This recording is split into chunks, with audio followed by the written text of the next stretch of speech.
Well, good morning. Well, good morning. Yes, good early morning. Where am I dialing into right now? Oh, Chico, California. It's a small okay. So town in you're up as Northern Cal. early as I am. Yeah, Yeah, yeah. It's still dark out in Calgary, so it's definitely yeah, dark out in California. yeah, Well, I'm glad we could finally connect. yeah. It's been it's it's okay. Yeah. It happens. It happens. All hmm right. Um, So okay. So, do you have questions lined up, or how do you want to do this? yeah, I just have some questions, and we could. Uh, I'll just ask you questions, and then um, we can see where it goes. No, just that's a better. That looks better than the mess over on that side of the.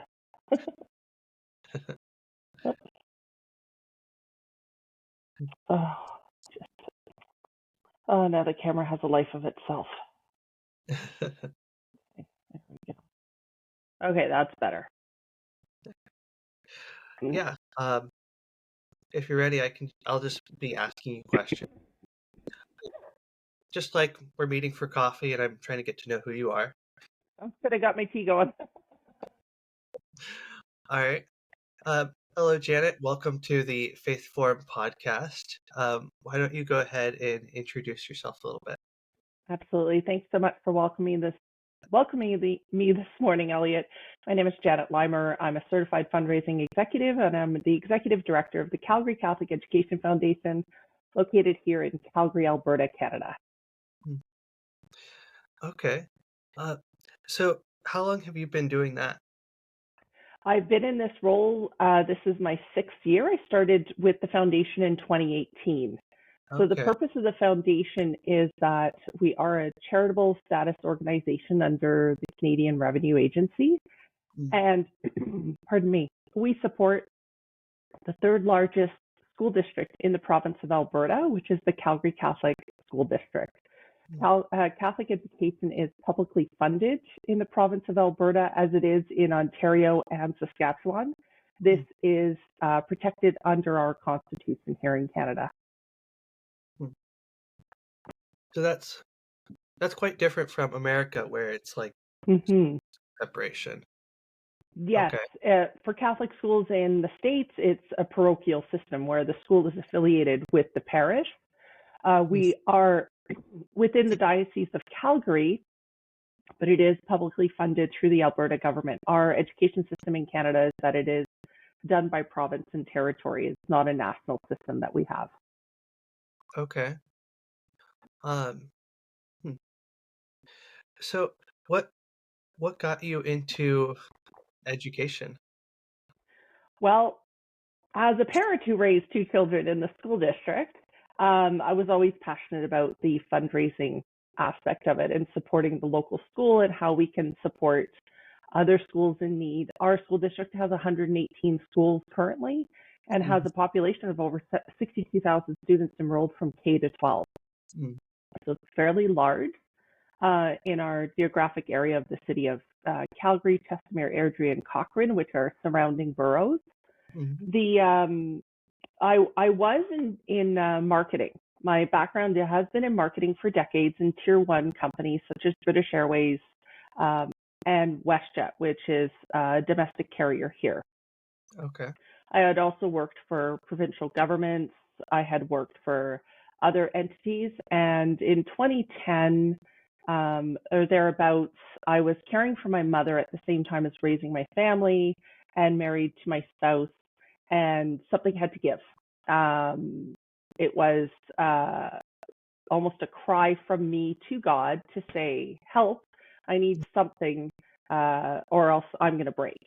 Um, so he guided me out of my career in the for-profit sector, where I wasn't really enjoying making profit for shareholders. I'd much rather give back to the community, to be perfectly honest. And I ended up working for our local community association as the event coordinator and fell in love with nonprofit work, where I could see the direct impact of how I spent a dollar or how I raised a dollar was directly impacting the community. Mm. So I did that for several years, and the position for what I call my dream job came available with the CCEF. And I've Nice. absolutely enjoyed what I've been doing ever since. I started off as a solo executive director, so running the organization from A to Z, doing everything that's required from fundraising to tax filings to bookkeeping to meeting with donors to working on a grants committee to award grants to the schools. And we were blessed last year by being able to bring on an extra person. So that's kind of helped us a lot in our work. And now we're working directly with the schools in addition to the grant making that we do for the school. Mm. Okay. So with so with the school system, you're you're currently in charge of the grants. Is that like the majority of your role? Well, the majority of my role is still A to Z, like, meeting with donors, writing grant applications on behalf of schools who are raising funds currently for playground structures. Mhm. Um, as the school district is publicly funded, the grants that we provide are for enhanced learning opportunities. So that is to say, we provide funds for technology in the classroom. We provide funds for exceptional learning opportunities such as Campus Calgary Open Minds, which is a program here in Calgary between the two boards, the public board and the Catholic board, that allows students to learn outside of the classroom for up to a week. So they could be in settings such as the zoo or working at the mustard seed and partaking in some activities there, or maybe even going to Telespark Center for the week. And the curriculum is built into that week of learning. So we're very, very happy that we're able to provide those opportunities to students. The school district has approximately 30% English language learners. And we've been one of the fastest growing school districts in the province for years, but in recent times, because of the influx of immigrants that are coming to our province, as well as Canadians from other provinces who are seeking job opportunities out here, because the cost of living appears to be a lot better than in our major metropolitan areas such as Toronto and Vancouver. Mhm. So it does mean that the schools are in some instances bursting at the seams. But with the challenge of newly arrived Canadians is you've got parents who they see the public school system, which is great, and they're like, great, I don't have to pay for school. My child's going to go get an education, while mom and dad are trying to figure out how to maneuver the Canadian landscape, everything from finding that job, learning English, to figuring out a banking system if they've never had to use one, or even how to manage the bus transportation system and grocery shopping, and trying to find their own ways that when we start leaning in on them for fundraising for their school activities, it gets to be a little challenging because the dollar just doesn't stretch. We are one of the highest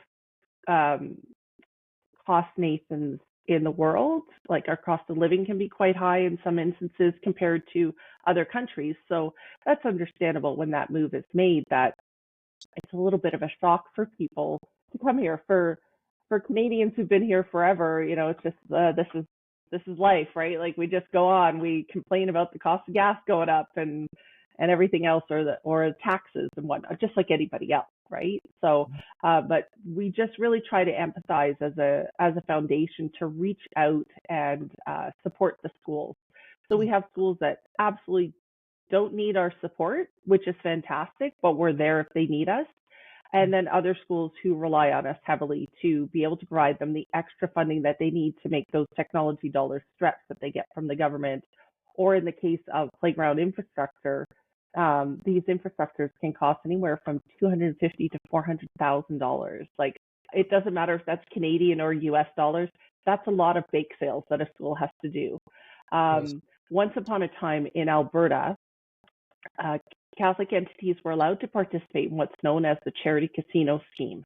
So our casinos here in the province, except for the ones that are on our First Nations, allow for community groups to participate in their casinos for 2 days at a time, usually, so a 48-hour period. And these people are not the dealers or the cards or whatever. Honestly, I don't go to casinos, so I don't, I don't know what I'm talking about in that realm. But they Yeah. will be the back end, so like the runners, the cash counters and whatnot. And it Mhm. allows for community groups such as your local hockey team, junior hockey team, or maybe your boys and girls club, or whatever the entity is that is a nonprofit. They can participate for 48 hours and receive anywhere from $75,000 to $100,000 of proceeds to be Oh. used towards their organization. So, of course, schools participated in this because it was 2 days of volunteering every 18 to 24 months. Fantastic as a parent, right? And Mhm. you're going to get this whack of money that comes in. Well, if you're building a playground, then you're allocating that money towards it and then applying for maybe some provincial grants to help offset the rest. And then the bake sales and other items that you're going to do are going to be easy to fill that void Mhm. over maybe an 18 to 24 month period that you're doing this intensive fundraising. Well, in 2008, then Bishop Emeritus Henry decreed to us that Catholics did not participate in casinos because they are a social injustice on the family unit, because they do undergo quite a lot of strife. There's the marriage can fall apart due to a gambling addiction and whatnot. So all schools stopped participating, as well as all other Catholic entities. So that included our Knights of Columbus, who used to do this. That included any of our social services nonprofits that used to do this. Anything that was affiliated with the Catholic Church could no longer participate. So the foundation came to be in 2008 to fill that void and to encourage the Catholic community at large to support the schools, to continue to support the schools, especially if they had been a former teacher, a retired teacher or an alumni of the school, or even a parent of the school, if they had a good relationship with the school, to continue to support it. So that's where the foundation came in to fill that void for Mhm. the Catholic schools. And the gift that Bishop Emeritus Henry gave to us, and that Bishop McGrattan continues to give to us, is known as Catholic Education Sunday, which takes place on the first Sunday in November every year. And it allows us to go out and testify to the gift of publicly funded Catholic education Mhm. to the broader Catholic community. In the Calgary and catchment area, the Catholic community represents about 350,000 in population. Okay. And we organize this event, which turns into a second collection for the foundation through the diocese, Mhm. and it allows us to continue to fund our grants towards the schools.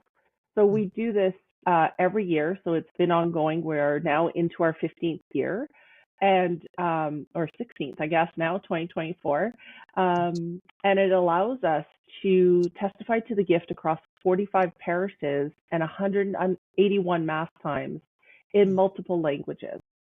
So we have started to deliver the message in Cantonese, in Mandarin, in Tagalog, in Vietnamese, and wherever we can get some translation, we try to deliver that message to those people that are in the pews, to say Mhm. that we still need to cherish this gift. It is celebrating 140 years in Alberta. So Catholic education has been in the province longer than the province has been founded.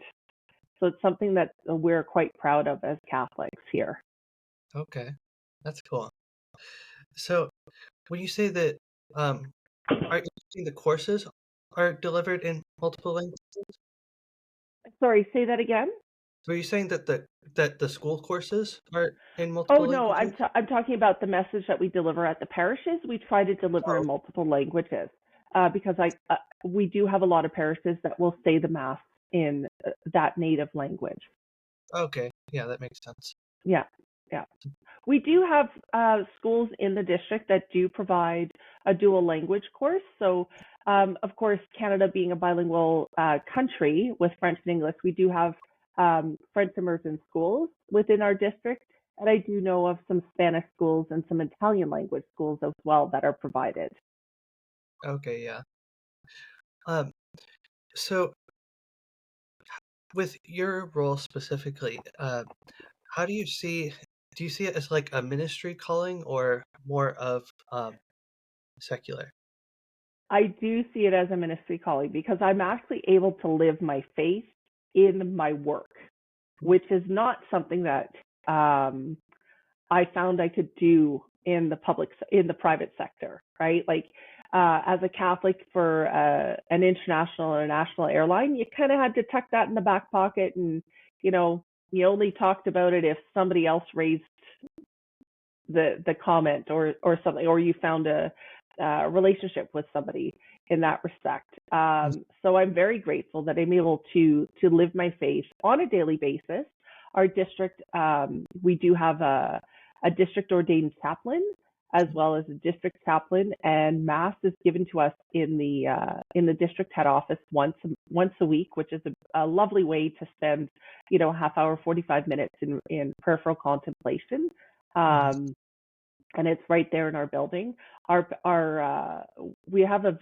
foundation has a really good relationship with the diocese, and we are recognized as one of the lay associations in the diocese. So we're able to reach out on a frequent basis to the parishes and ask them to, relay our message to the parishioners, because of course I can't be at every single parish. Yes. I do like to go out and speak to people about the wonderful gift that we have here and how they can continue to support. It is important in this day and age that we continue to support the Catholic faith in every aspect that it appears in our lives, whether it's Catholic education, whether it's Catholic hospitals or Catholic social services, or even some of our smaller organizations like Elizabeth House, which helps pregnant and parenting young women, or any other organization that does ministry outreach. So I do regard our role as a ministry outreach as well, because we're reminding people of the beauty of the gift of Catholic education and how important it is to continue to steward it. If your role in education ends when you exit grade 12, then we haven't done a really good job as a faith-based community to say you need to continue to live in your faith, but also remember to look back and give back. Okay. Um, so what are some of the ways in which you've seen the organization grow since you've gotten there? Oh wow. So yeah, it has definitely grown. When I came on board, I was told we had about 40 donors. So we did have a group of Catholics who, when Bishop Emeritus Henry told us no longer to participate in the casinos, they did give us an endowment to start granting to the schools. So that money was used wisely to support the schools. To date, we have awarded $3.6 million to the schools since 2009 in various grant opportunities. And so I was told when I came on board in 2018 that we had about 40 donors, and I was very puzzled by that, because at this point I had been in the nonprofit sector for over 6 years and was questioning, like, where's the database where you have so many entities that you can tap into. So since then, we have developed our relationships with multiple groups, with the parishes, for example. We've built up our alliance with the schools, especially, whereby when I came on board, they thought of us as, just maybe a department within the school district. But we rebranded everything to make us stand out and stand apart. We reach out to the schools on a regular basis and speak with their leadership, be it the principals, the assistant principals, or the vice principals. And on some occasions, we are invited into the school community, which is always lovely. And then, of course, we have our wonderful Catholic Women's League here in Canada. And so I've been very fortunate to be part of that group for over 5 years now. And I've actually just stepped down as the president of our local parish, the St. Peter's Parish here of the CWL. And so I've built those relationships with the CWL, which is a force to be reckoned with. These women do amazing work within our communities. They do it softly and gently and quietly. And they are our biggest cheerleaders because they do support Catholic education. So we ask them to support us wherever possible financially with one of their fundraisers. And also the Knights of Columbus have been very good to us as well. We've started to develop more relationships, building it into the community, such as with the Calgary Italian Sportsman's Dinner. Mm. And we've also partnered with a larger charitable organization known as the Straw Charity Classic, which is the only charitable PGA stop in Canada, which takes place in August every year. And for the past 3 years, we have been one of their matching charities. So that is to say, we're able to use to leverage their reach to have donors match through them, and we get an additional up to an additional 50% of that donor donation. So if you're giving us $100 through what's known as Birdies for Kids, presented by AltaLink, then we'll get $150, which we can make those dollars stretch pretty far where it's available. We also Mhm. grew the database. I mentioned that we had about 40. We have now over 7,000 regular engagements with patrons, with donors, whether they give to us once a year, whether they participate in our raffles or our events. We have a signature golf tournament that we now put on every year in August. This was a gift from the school district, as it was their staff tournament, and they gave it over to us. So we've turned it into a culture and climate event for the staff, but it is a charitable event for us. And last year we had 119 golfers come out, over 40 volunteers, and 20 sponsors. So our message is being well received. We are building community. I truly believe in the efforts of collaboration, Mhm. which if I see an opportunity where something can benefit two entities, I will work on that. And that's where last year we opened up our toolbox after a strategic planning session and said, let's use our toolbox to the benefit of the schools directly. So now we are working one-on-one with the schools with their fundraising needs. So if I go back to that scenario that I presented earlier, where we have over 30% of newcomers to the school district, that does mean that the local school council and school ed society, so what is fondly known as the PTA in the States, they aren't as vibrant in some schools. And so they need a little bit more help. And so, some schools, like I said, they're fine. They march to their own tunes. They have a well-oiled machine of parents. They're constantly able to bring new parents into the fold. That's fabulous. Other schools struggle. And so that's where we can step in and give them some help. And we do this through our marketing and through our fundraising capabilities in our toolbox. So whether that's helping them with a raffle, whether that is helping them plan out what a fundraising strategy will look like for a playground, whether that is to help them write a grant, we will act as the fiscal agent on record for them, as we are a charitable status with the Canadian government, with the Canadian Revenue Agency. And we also have what's known in Alberta as society status, which allows us to apply for provincial grants. And we're also AGLC licensed, which is the Alberta Gaming, Liquor and Cannabis Corporation that is run by the Alberta government. We're allowed to run raffles because raffles have a ceiling and there's always guaranteed winners. Whereas a casino, the house is always the winner, Yeah. and there is no ceiling. That's where the detriment to the family unit happens. But the raffles, we do them, and we do them in a way that is respectful of our faith, that is not imposing on the community, and that we spread them out enough so that we're not overlapping too many of them all at once to our own donor base that we're seeking to get engaged with. Mhm. Okay.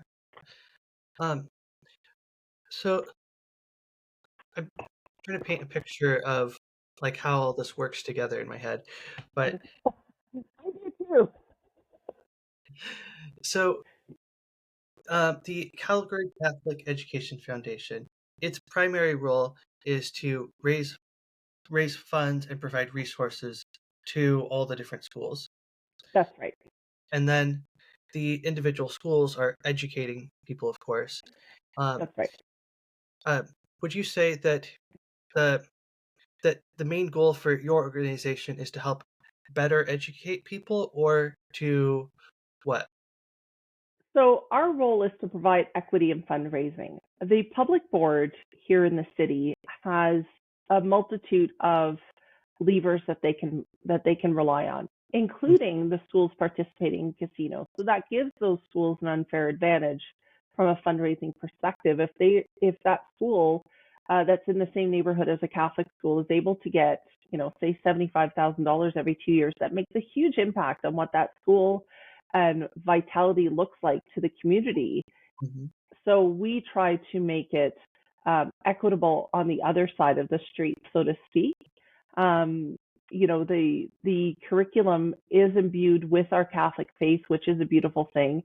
We do, as a community, we are a lay association, and what I like to say, Elliott, is I don't teach and I don't preach. That's not my background, but I have to work in both worlds, and I bring them together for the benefit of the school community, because we often forget that, when educating a child, you have the church, you have the parents, you have the home, and you also have the school, but then community also has a role in that.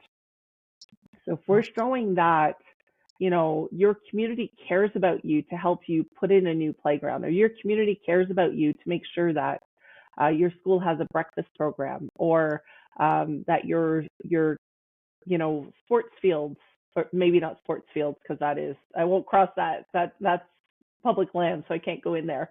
But if we make sure that the band opportunity is there for students to participate, that we break down those financial barriers, Mm-hmm. then we're doing our job as a community. We're bringing them into the fold. We're showing them that we are a Catholic caring community, and that faith goes beyond going to church on Sundays and reciting the Lord's Prayer in the morning, which our schools do. So, like in the States, you recite your Pledge of Allegiance. In the Catholic schools, it's, the Canadian national anthem and a prayer in the morning, which is a lovely place. It really centers a person when you come in and you go, okay, I'm going to leave everything at the door.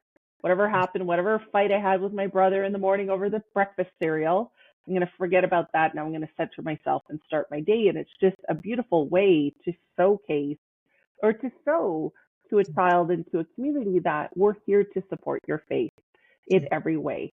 So. Okay. So you're a certified fundraising executive, is that right? Right. I received my CFRE accreditation last September. I'm one of 1,000 in Canada that has that accreditation. Congrats on that. Thanks. It was a lot of work. I've looked into it before, but it's a little bit. It seems kind of harrowing. Like, what did you do in order to receive that? Oh, to achieve that, yeah. So it did take me a little longer than maybe my initial plan was, and that was just due to health concerns that I had to kind of put it on pause and come back to it a year later, and that was fine. It is self-directed. You do have to, make sure that you have you have to have experience to start with before you even apply for the CFRE. But then also make sure that you're continuously learning, whether that's participating in a seminar or a webinar, taking some training courses in your field, and making sure that at all times that you're upholding, the Association of Fundraising Professionals Code of Ethics, that you're going to fundraise ethically, that you are going to always put it donor-centric. I had a wonderful mentor out of California, Jack Alato, who does amazing, not workshops. Well, I guess you could call them workshops. It's 6 weeks of online workshops with him in preparation for the CFRE exam. Okay. Prior to doing the CFRE, I had actually done my transformational leadership with the Catholic Women's Leadership Foundation here in Canada. So I was one of 12 cohorts in 2019-2020 who did this course. And it really centered me as a Catholic in my work, and seeing how my faith is, how it can be, worked into different situations that our country, that our community, or our country, and our world are going through, such as, climate change and the tensions that are going on politically everywhere. Like, it's not exclusive to one area of the world. When you look when you take that bird's eye view, you realize that tensions are rife everywhere. So Mhm. that was a beautiful experience to go through. Unfortunately, we started off, in 2019, and we had all met in person at St. Paul's University in Ottawa and at the Yeah. Transformational School of Leadership. Met some wonderful professors who are still friends to this day. And unfortunately, our last in-person meeting was supposed to take place in April 2020, and we know how all that went. So, but we recently just did a pilot project of an alumni course to continue our learning Mhm. and continue our in-depth readings and just like growing our faith as women and in leadership Mhm. capacity as well. Okay. So, if you're okay with it, I was curious if we could, if you're interested in delving into like what is happening in Canada right now. Wow, what is happening? I mean, we're we're a bit of an echo chamber of the states. Like, what happens south of the border does impact what happens up here. Mhm. Um, I consider myself someone who is politically astute, but tries to, you know, see the see the best in both sides. Um, Mhm. we don't have a we don't really have a two-party system here in Canada. We have Mhm. more or less 3 to 4 parties at the federal level. Mhm. Um, our democracy is Westminster based, so it's a parliamentarian system. So we Mhm. don't actually elect our prime minister. He is a member of parliament elected by his own riding, and obviously elected by his own party first and foremost. Mhm. Currently, the situation in Canada is that the current government in place is a bit of a coalition government between the Liberal Party and the New Democratic NDP Party, the New Democratic Party, Mhm. and because the Liberal government is in a minority seat right now. Um, the Conservative Party is has been, you know, been here forever, but they haven't been able to get into power since 2015. They haven't been able to be elected. Mhm. Provincially, we are a conservative government. Our leader is a female leader, and I believe, if I'm not mistaken, she may be one of 2 female leaders in the country right now. Mhm. Um, which is a little disheartening from a female perspective. I'm not going to lie. I do think that women should be given more opportunities to be in leadership in that capacity, especially women of faith. Um, so we are in Alberta. We are an oil province. Mhm. Our resources are dependent on oil extraction, and unfortunately, our oil production is seen as dirty oil, which is the furthest thing from the truth. The oil sands are one of the cleanest producing oil entities in the world. We also have, the best human rights record in the world, and yet countries continue to import from the Middle East, which are not known for their human rights. But that's a conversation for much larger thinkers than me. But that's Mhm. my perspective. We are blessed in Canada, and I will always fight for our right to public education, especially Mhm. publicly funded Catholic education, as well as our healthcare system. It is a gift that we should maintain at all costs. There are opportunities there to make it better, but as is anywhere from the reports I'm reading, our healthcare systems everywhere have taken a hit since COVID. Mhm. The burnout rates of nursing staff and aides and doctors is just tremendous. And of course, everybody is shifting back into healthcare because of the need to stay away from hospitals unless Mhm. you were seriously ill or in an accident or whatever during the COVID period. Now people are coming back and having to deal with long delays and staff shortages, and it continues to be difficult for people to access healthcare. And in our case, a report came out recently that there are something like 6 million Canadians without a primary healthcare doctor, which is I had no idea, because in Alberta we actually do have a better rate of family doctors, for like more access to family doctors, Yeah. um, than the average in Canada. So, again, I'm very thankful to be here. I'm not an Albertan by birth. I'm actually from Quebec. I grew up in a a bilingual household, and went to school back when Quebec still had a Catholic school system. So I was blessed to have gone through the French Catholic school system there, so fluently bilingual myself. But I can see the challenges in my home province. I can see them in my two adopted provinces of Ontario and Alberta. Um, but I think at the end of the day, if we continue to, as Catholics, if we continue to put the community first, we can make this a better society instead of it's all about me, right? Like, it's not about the individual, it's about the community, and that is what we are taught in our faith, is to help one another and to make a better community without judgment. Okay. Um, so how does the Catholic education system relate to, say, like Protestants and other groups? Well, you mean as far as the education system goes? Mhm. So it is there is only publicly funded Catholic education. It was once known as separate, which included Anglican or Protestant Mhm. schools, but those no longer exist for the most part.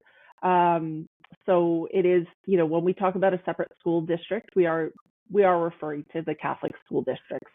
Mm. Um, anything else would probably fall under a charter system in Alberta. We're one of the only provinces that has what's known as the charter school system, Mhm. whereby I think that's something that's now getting to become normal in the US, I understand, is that there are charter schools coming up. So they work under the umbrella of a school district, but are outside of their catchment, so to speak. So we do have schools that are charter schools for um, Muslims. We do have charter schools that are science based. We do have charter schools that are all boys, all girls, or could be focused on one particular aspect while continuing to deliver the core curriculum, but the delivery model is based around what that school wants to deliver, Mhm. whether it's outdoor classrooms or outdoor living, I should say. I'm trying to think of some of the examples, and in some cases it could be for students with um, cognitive disabilities, if that's the right term to use.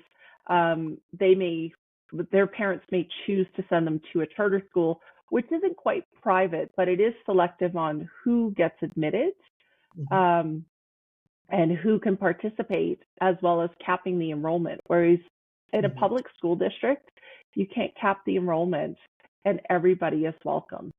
Mm. The school district delivers wonderful programming from K to 12, including congregated setting for high needs students, including support for English language learners, Mm. the opportunity to participate, from because we're a hockey nation, so of course we have Hockey Canada School in our within our phys ed programs at some schools, so the kids who are hockey players get to participate more so in developing their skill set in their phys ed programs. Right.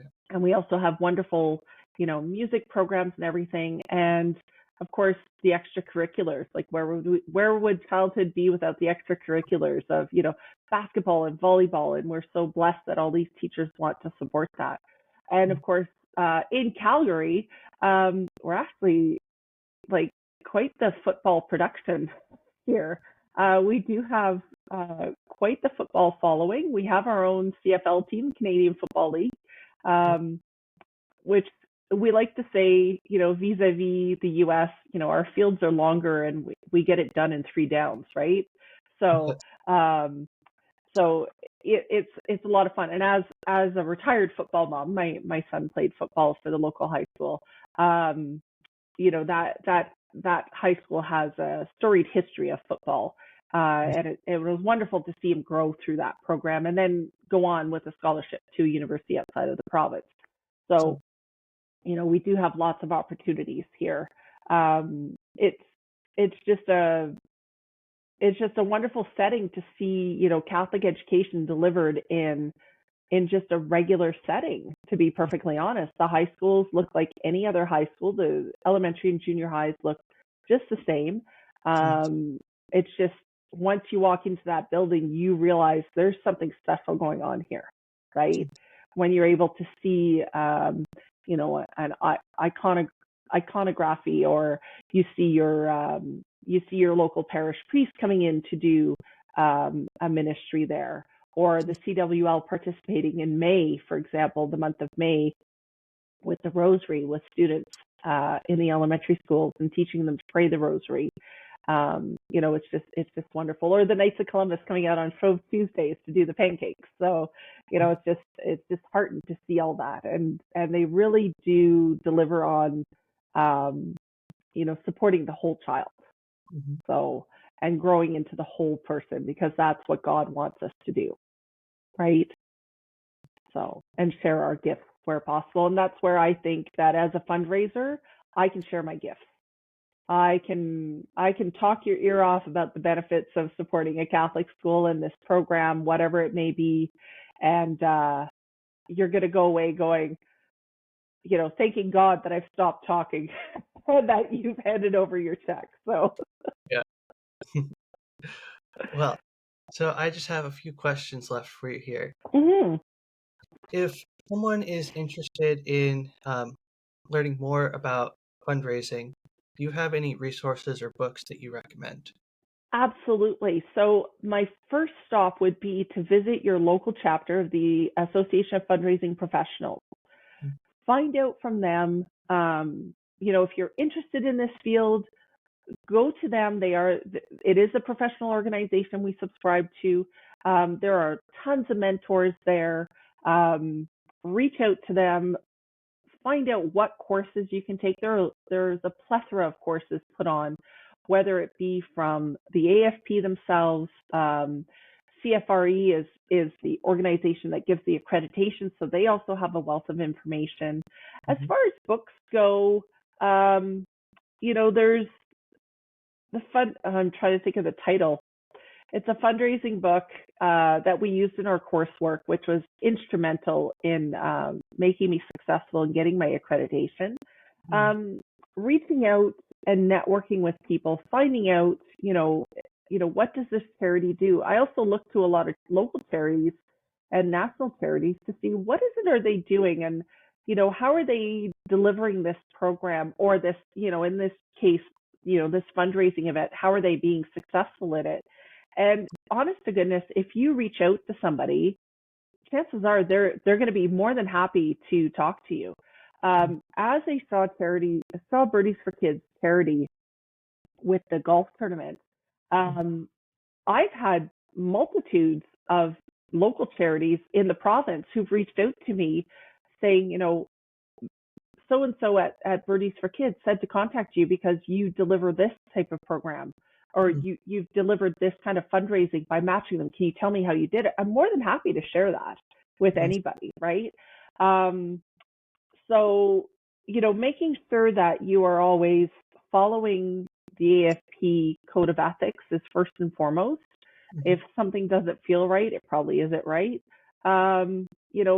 If you're looking into making sure your charity, if you're in a charity position and you want to know more about it, look to your bylaws, look to your jurisdictions, and making sure that you're following your bylaws, that you're following the guidelines, whether it be in Canada would be, do we have charitable status? Are we following the charitable status? Are we following the laws, being abreast of the law? You have to have a wealth of knowledge to be a fundraiser in the nonprofit sector. You have to know, you have to be a captain of the industry without being a master of anything, to be perfectly honest, right? Like, I know enough law to know that I'm within the boundaries of the laws that I have to follow. I know enough about raffles to be known as an expert about raffles, right? I know how to, marketing my messaging that has to go out. Like, what does that look like? Being instrumental in, keeping abreast of marketing trends and social media. And especially in the social media realm, we all know you just have to take everything with a grain of salt. Turn off your comments where possible, because, Catholics, we kind of had a dart on our back for the last few decades. And so, don't get into discourses about your faith. If you're running a fundraiser and somebody pulls that up, you just go, we're doing it the best to our ability, and we're doing it for this reason, right? So the Catholics in Canada especially have felt, I don't want to say we're the target, because that's not what I want to get at, but we have since the early 2010s, I can't remember exactly, maybe 2012 or so, we have been working on reconciliation with our First Nations, because we realized that our church did a lot of hurtful things towards our First Nation brothers and sisters through our residential schools,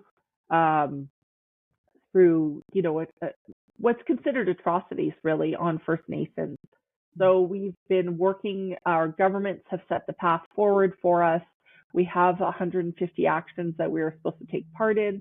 One of them within, as a Catholic, is that we have to walk the path of reconciliation with our First Nations. So if you were to attend any of our board meetings, even my finance committee meeting at the church, or a CWL meeting, we always start off with a land acknowledgement. So we acknowledge the lands that we are on. I am currently on Treaty 7 lands and Métis Nation lands of various First Nations, and we respect their teachings, and we respect the footpath that they've given us, and that we are going to work better towards reconciling with them. And the governments have to do a lot of work, but as individuals, we have to do a lot of work. And, even though I personally didn't do anything, I still own the part that my faith, my church, my ancestors played in this, right?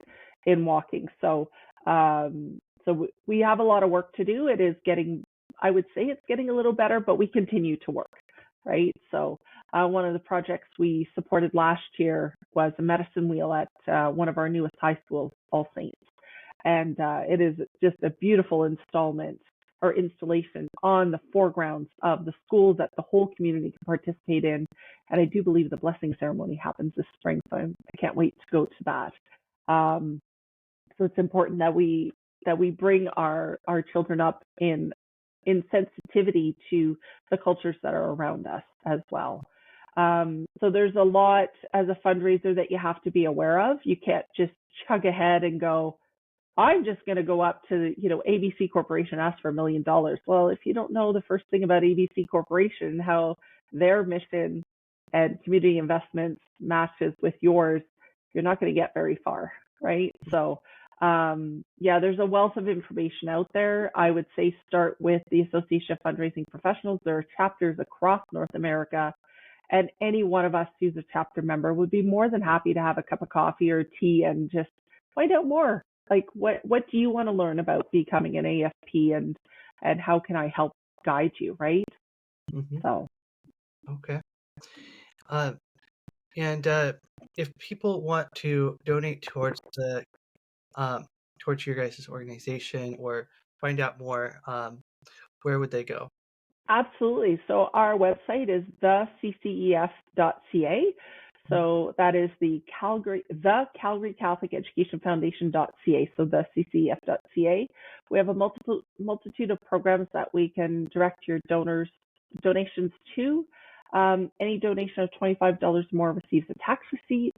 We're also eligible to take in stocks and mutual funds. So, reach out, call us, reach out on our website, or reach out to me at info@theccef.ca. I'd love to have a chat, especially if you're a former alumni of the Calgary Catholic School District. We are actually building out the alumni program. So we continue to grow the opportunities that are available to us that we can bring back. So building those relationships within the community. With a school district that's 140 years old, Mhm. there's a lot of history here that we can build on, right? From the kindergartner who's starting off to the recent grad of this year to somebody who might be retiring. Mhm. We can talk to you and listen to your stories and see how we can build that relationship, because it really is about relationship building Mhm. based on a foundation of our Catholic faith. Okay. Well, thank you, Janet, for coming on the podcast.